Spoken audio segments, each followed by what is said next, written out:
हमें कर्म का फल मिलता ही है। यही कर्म का नियम है अथवा क्रिया व प्रतिक्रिया का सिद्धांत।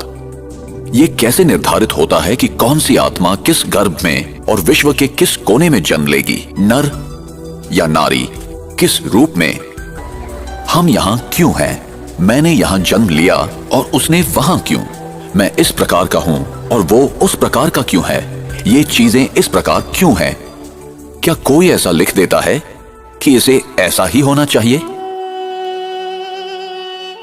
हमें कर्म का फल मिलता ही है, चाहे इस जन्म में या किसी भी जन्म में, और उत्तर सिर्फ इसी अविनाशी सत्य में निहित है। जो मैं करता हूं उसी अनुसार पाता हूं। ये बिना किसी पक्षपात के होता है। यही कर्म का नियम है अथवा क्रिया व प्रतिक्रिया का सिद्धांत।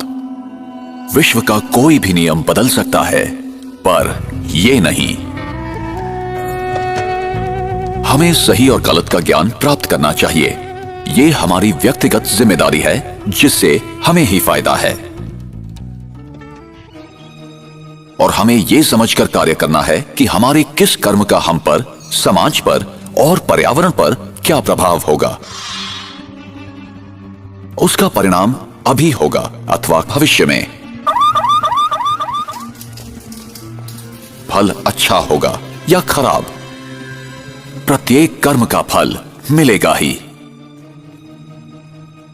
इसलिए कर्म करने से पूर्व जरा सोचें। जो कर्म सिद्धांत को नहीं समझते हैं, वे वर्तमान की घटनाओं को देखते हुए निष्कर्ष निकालते हैं।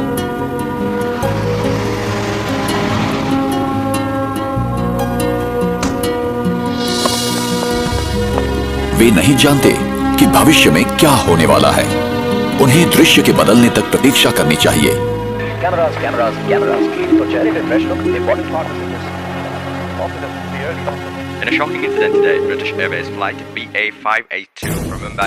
प्रत्येक घटना के पीछे कोई न कोई कारण विद्यमान होता है। यही कर्म का नियम है।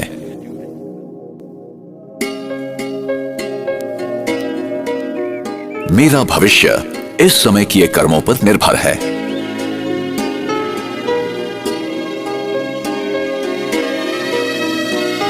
इसलिए गलत तथा श्रेष्ठ कर्मों की कलम से हम अपनी भविष्य जीवन की कहानी लिखते हैं।